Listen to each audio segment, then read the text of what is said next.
Hello दोस्तों, welcome back. कैसे हैं आप सभी। आप सबके लिए आ गया है एक न्यू स्टोरी, तो बने रहिए इस स्टोरी में। तो यहाँ पे हमें पता चलता है काफ़ी सारी लड़कियाँ खड़ी होती हैं जो बोल रही होती हैं कि आज तो तुझे शादी करनी ही होगी। और यहाँ पे वो बोलती है कि मुझे तुम बहुत ज़्यादा पसंद हो और देखो मैं तुमसे शादी करना चाहती हूँ। फिर वो लड़की बोलती है, अरे नहीं, हम लोगों ने तो बैट लगाई थी कि आज तो तू इसे प्रपोज करके ही रहेगी, और देखो ना, तुमने कर भी दिया है। ये कोई और नहीं होती है, ये वही लड़की होती है जो कि बोल रही होती है कि तुम्हें आज तो शादी करनी ही होगी, इससे नहीं किसी और से, और इससे तो मैं ही करूँगी। और तुम्हारे लिए अच्छा ये होगा कि तुम यहाँ से निकलो और जो भी लड़का मिले तुम उससे शादी कर लो। अगर तुम चाहो तो मैं तुम्हारे लिए कुछ अरेंज कर देती हूँ। फिर उसके बाद वो वहाँ से निकली और सामने देखती है वहाँ पे एक लड़का खड़ा हुआ था। उसके पास जाती है और बोलने लगती है, क्या तुम मेरी हेल्प कर सकते हो, क्योंकि मैं चाहती हूँ कि मैं किसी लड़के से शादी कर लूँ। मेरी फ्रेंड ने बैट लगाई थी और मैं वो हार गई हूँ, और मैं तुम्हें बताना चाहती हूँ मैं आज के आज ही शादी करूँगी। और फिर वो बोलती है, देखो मैं तुम्हें शादी के लिए प्रपोज कर रही हूँ, अगर तुम चाहो तो मुझसे शादी कर सकते हो। बी ऑनेस्ट, मुझे कोई प्रॉब्लम नहीं है, तुम चाहो तो मुझसे शादी कर सकती हो। चलो ना हम साथ में शादी कर लेते हैं। और उसके बाद वहाँ से वो दोनों चले जाते हैं और वो देख के बोलता है, क्या इसने सच में शादी कर ली है। अरे नहीं, ऐसा नहीं करेगी। और फिर उसके बाद ये लोग शादी के लिए निकल जाते हैं और सोच रहा होता है, अरे अभी तो मैंने शादी की ही नहीं और ये कितना कुछ हो गया है। और फिर हमें पता चलता है, उसको कॉल आ जाता है। और फिर वो बोलती है, अरे ये कौन है। और फिर वो आ जाती है और बोलती है, अरे तुम यहाँ घूम रही हो, तुमने शादी कर ली है क्या। नहीं कर ली है तो बहुत अच्छी बात है। और फिर वो आ जाती है अपने बॉयफ्रेंड के पास, ये वही लड़का है जिसको इसने प्रपोज किया था, और बोलती है, देखो तुमने शादी कर ली है, अच्छी बात है, पर मुझसे दूर रहना, मुझे तुमसे कोई लेना देना नहीं है। अब ऐसे भी तुम मेरे आंटी के लड़के हो और इससे ज़्यादा कुछ नहीं। और यहाँ पे हमें पता चलता है, जो हमारे मेल लीड होते हैं उन्होंने लिस्ट मंगाई होती है अपनी पत्नी की बारे में सारी इन्फॉर्मेशन लेने के लिए।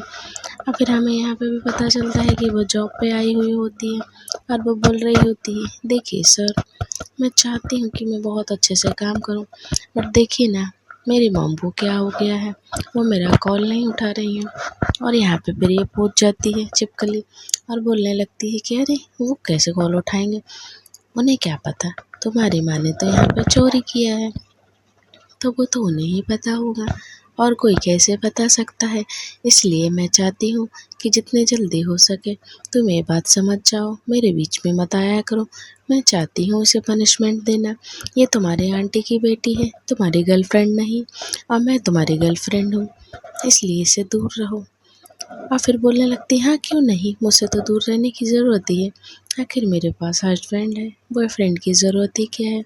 और यहाँ पे हमें पता चलता है कि जो हमारे मिस्टर सीईओ होते हैं वो फ़ोन लगा रहे होते हैं अपनी वाइफ को, और जब वो कॉल नहीं उठाती है तो फिर वो अचानक से देखते हैं कि कोई से बात कर रही है।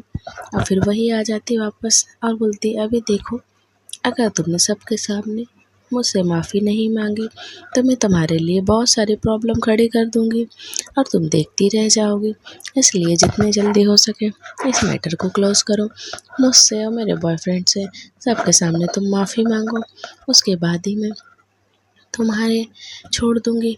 और जिस लड़के के से तुम मिली थी वो कोई और नहीं है, मेरा होने वाला हस्बैंड है, इसलिए जितने जल्दी हो सके तुम्हें उससे दूर हो जाना चाहिए। और फिर वो आता है और उसको थप्पड़ मारने लगता है और बोलता है कि क्या हुआ अगर तुम एक बार उससे साथ जाके सॉरी बोल दोगी तो। और यहाँ पे हमारे मिस्टर सीईओ आ जाते हैं और फिर वो उसको एक पंच लगाते हुए बोलते हैं, तुम्हारी हिम्मत कैसे हुई मेरी पत्नी को टच करने के लिए। और बोलता है, अरे तुम तो इसके झूठे पति थे, क्या तुमने इससे सच में शादी कर ली है। हाँ बिल्कुल, मैंने इससे सच में शादी कर ली है, तुम्हें पता नहीं है तुमसे मैंने इतने साल प्यार किया, उसके बाद तुमने मुझे धोखा दे दिया, इसलिए मैंने एक अनजान से शादी कर ली। कम से कम ये धोखा देगा तो मुझे तकलीफ़ तो नहीं होगी, क्योंकि तुम्हारा धोखा भुलाने के लिए किसी से शादी तो करना पड़ेगी। और फिर बोलती है मिस्टर सीईओ से कि इसने मेरी मॉम को पुलिस स्टेशन में भिजवा दिया है झूठे इल्ज़ाम में चोरी के। मेरी मॉम ने ऐसा कुछ भी नहीं किया है। और उसके बाद पता चलता है कि उसकी मॉम 10 मिनट के अंदर घर आ जाती और बोलती हैं कि बेटा ये कौन है, ये बहुत अच्छे लग रहे हैं। हाँ, फिर वो बताती है मॉम ये कोई और नहीं, ये वही लड़का है जिससे मैंने हाल ही में शादी किया है और इसी ने तुम्हें पुलिस स्टेशन से बाहर निकाला। और फिर बताने लगते हैं कि मैं इसे बहुत पसंद करती हूँ, हम लोग काफ़ी लंबे टाइम से एक दूसरे को डेट कर रहे हैं, इसलिए मैं चाहती हूँ कि आप कुछ टाइम बाद मेरे पास आएँ। अभी मेरी माँ वापस आई हैं, अब मुझे मेरी मॉम का ध्यान रखना पड़ेगा, क्योंकि मेरे अलावा मेरी मॉम का कोई और नहीं है और आप तो बहुत अच्छे इंसान हैं। और फिर बोलने लगता हाँ क्यों नहीं, लेकिन अब हमें साथ में रहना पड़ेगा। ठीक है, मैं साथ में रहूँगी, ऑल द बेस्ट, लेकिन अभी के लिए आपको जाना होगा। और फिर वहाँ से मिस्टर सीईओ चले जाते हैं, अपने असिस्टेंट के पास आते हैं और उसको बोलते देखो ना, मेरी वाइफ ने मुझे ही अपने घर से निकाल दिया है। और फिर उसके बाद हमें पता चलता है वही इंसान के पास जाती है वो छिपकली और बोलने लगती है अरे हमने तुम्हारे पास उसे भेजा था, तुमने उस पर ध्यान नहीं दिया, वो गायब हो गई है। कैसे, तुम्हें पता नहीं है क्या? तुम्हारे लिए तो अच्छा ही होगा, चलो कोई बात नहीं। और यहाँ से हमें पता चलता है कि कुछ लोग आके उसे किडनैप करने की कोशिश करते हैं। और फिर यहाँ पे मिस्टर सीईओ के पास कॉल आता है और वो कह रहे होते हैं किसने मेरी वाइफ को टच किया है। असिस्टेंट को बोलते हैं तुम मीटिंग को संभालो। और यहाँ पे जो हमारी फीमेल लेडी होती है उसको होटल के किसी रूम में ले जाया जाता है। ये किसी और ने नहीं किया, ये हमारी छिपकली ने करवाया होता है। और उसके बाद वो किसी को बोलती है इसका फ़ोन लाओ, और उसके फ़ोन को चेक करती है, उस पर लिखा था हस्बैंड। और फिर वो उसको दोबारा से कॉल करने लगती है और बोलती है तुम्हारी नई नवेली वाइफ होटल के रूम में किसी के साथ रंगरेलियाँ मनाते हुए मैंने देखा है, अगर चाहो तो आके उसे ले जाओ, पर उम्मीद है तुम इसे ढूंढ तो पाओगे नहीं, इसलिए अपना वक्त बर्बाद मत करो और अपने डिलीवरी वाली जॉब पे फोकस करो। और वहाँ से फ़ोन रखने के बाद चली जाती है। और फिर वही सामने आ जाता है और फिर बोलने लगता है अरे क्या हुआ तुम्हें, तुम्हें नहीं पता है। और फिर इन दोनों के बीच फाइट होने लगती है और थोड़ी ही देर में यहाँ पे मिस्टर सीईओ की एंट्री हो जाती है। अब वो कह रहे होते हैं, उसको फ़ोन करके बताते हैं कि देखो ना वो वहाँ से भाग गए हैं, उस लड़की को किसी ने उठा के लेके गया है और उसकी काफ़ी ज़्यादा पावर है।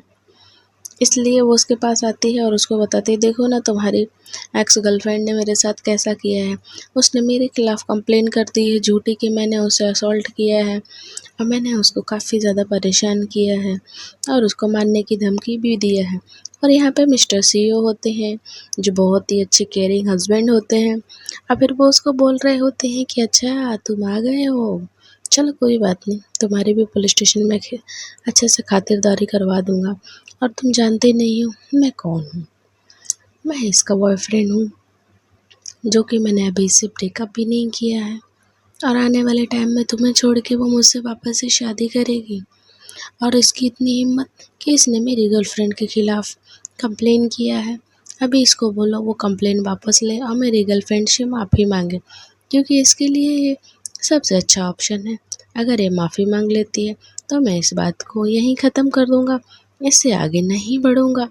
पर कोई बात नहीं, अगर ये माफ़ी नहीं मांगेगी तो फिर मुझे मजबूरी में कुछ ऐसा करना पड़ेगा जो मैं कभी करना नहीं चाहता हूँ। और फिर हम लोगों को पता चलता है वो आ जाते हैं और बोलते हैं कोई बात नहीं, आप चाहो उस लड़की को उठा के ले जा सकते हो और आप इसके साथ कुछ भी कर सकते हो। और उसके बाद बोलने लगते हैं अच्छा पर मैं ऐसा क्यों करूँगा। और फिर वो मिस्टर सीईओ को देख के बोलने लगते हैं आप कौन हैं, आपको नहीं पता है मैं कौन हूँ, पर कोई बात नहीं, आपके पास ज़्यादा टाइम भी नहीं है मेरे बारे में जानने का, पर मैं आपको बता ही देता हूँ, मैं हेवन का सीईओ हूँ। और फिर वो देख के बोलते हैं अच्छा तुम हेवन की सीईओ हो। मजाक की भी एक हद होती है। हेवन का सीईओ यहाँ क्या ही कर रहा है? और ये लड़की बहुत ही पुअर चीप सी लड़की है, इसके लिए तो तुम कुछ भी नहीं करोगे। और वो भी बोलने लगती, हाँ मैं भी हेवन के सीईओ को जानती हूँ, तुम तो वो बिल्कुल नहीं हो सकता तुम उसके ड्राइवर हो। और उसको ऐसा बोल के, और यहाँ पे हमें पता चलता है मिस्टर सीईओ के असिस्टेंट आ जाते हैं और वो बोलने लगते हैं, बॉस क्या हुआ? तो वो उसको चुप करने का बोलता है। और फिर यहाँ पे हमारी क्यूटी पाई बोलने लगती है, तुम्हें इससे क्या मतलब? वो हेवन का सीईओ हो या एक नॉर्मल सा इंसान है, तुम्हें उसकी इंसल्ट करने का कोई हक नहीं है। और फिर बोलने लगता है, कोई बात नहीं वाइफी, तुम शांत हो जाओ, तुम्हें इतना गुस्सा होने की ज़रूरत नहीं है। और फिर उसको कॉल आने लगता है, फिर वो बोल के वहाँ से निकलने लगता है, सर प्लीज़ थोड़ा सा मुझे टाइम दीजिए। और फिर वो बाहर निकल जाता है। यहाँ पे 2 नर्सेस आती हैं क्योंकि उन्हें काफ़ी सारे पैसे दिए होते हैं। तो फिर वो उसको बोलने लगती है, अच्छा तुम वही लड़की हो जिसने उसके खिलाफ झूठी कंप्लेन किया है, उसके बॉयफ्रेंड को छोड़ने की कोशिश किया है।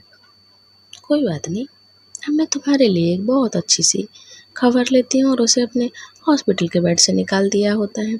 यहाँ पे मिस्टर सीईओ आते हैं, कंप्लेन करते हैं और बड़े से बड़े डॉक्टर आके उससे माफ़ी मांगते हैं और बोलते, सर हमें माफ़ कर दीजिए, ये हॉस्पिटल आपकी फंडिंग से चलता है, इसलिए हम नहीं चाहते हैं किसी भी तरीके का कोई भी प्रॉब्लम। पर हमारी जो नर्सेस ने आपकी वाइफ के साथ गलत किया, उसके लिए हम आपसे माफ़ी मांगते हैं। इसलिए जितना जल्दी हो सके इस मैटर को हम अपनी तरफ से क्लोज करने की पूरी कोशिश करते हैं। पर कोई बात नहीं।